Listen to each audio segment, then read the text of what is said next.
Welcome to our Rosie Bright Box YouTube channel.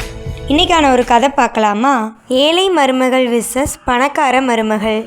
ஒரு சாதாரண விவசாயி, அவனோட வாழ்க்கை வயல், மண், உழைப்பு இதை நம்பி தான் இருந்துச்சு.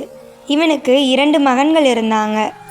ஒருவன் கிராமத்தோட வாசனை, மற்றவன் நகரத்தோட கனவு. மூத்த மகனுக்கு திருமணம் ஆயிருச்சு. அவனுக்கு வந்த மருமக ஏழை தான், ஆனால் அவளோட மனசு செல்வம் நிறைந்தது. வீட்டுக்குள்ளே காலடி வைக்கும்போதே மாமனாருடைய கால்களை தொட்டு, இந்த வீடு தான் என் உலகம்பான்னு சொன்னான். காலையில் விடியறதுக்கு முன்னாடியே அவள் எழுந்துடுவா. மாட்டுக்கு தீனி, வீடு சுத்தம், அடுப்பில் வேலை. ஒரு நாளும் அதை அவள் கஷ்டம்னே நினைக்க மாட்டா.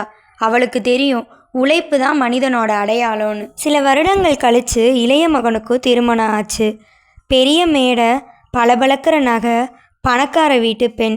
வீட்டுக்குள்ளே வந்ததும் சுற்றி சுற்றி பார்த்து சொன்னா, இது வீடா? ரொம்ப பழையதாக இருக்குன்னு. ஏழை மருமக வீட்டை கோவிலாக பார்த்தா, பணக்கார மருமக வீட்டை சிறையாக பார்த்தா. ஒரு நாள் முத்துசாமிக்கு முடியாமல் போச்சு. அப்போது ஏழை மருமக அவரை விட்டு போகவே இல்லை. சாப்பாடு, தண்ணி பக்கத்தில் இருந்தே கொடுத்து பார்த்துக்கிட்டா. ஆனால் பணக்கார மருமக எனக்கு தூக்கம் வருதுன்னு சொல்லிட்டு கதவை மூடி தூங்க ஆரம்பிச்சிட்டு. நிலம் காஞ்சு போயிருச்சு, பணமும் இல்லை. முத்துசாமி வருத்தமாக உட்காந்துக்கிட்டு இருக்கும்போது ஏழை மருமக உடனே காதில் இருந்த கம்மலை கழட்டி கொடுத்தா. கண்ணீர் இருந்துச்சு, ஆனால் பயம் இல்லை. ஆனால் பணக்கார மருமக எனக்கு இந்த ஊரே வேணான்னு ஊரை விட்டு வெளியே போனான்.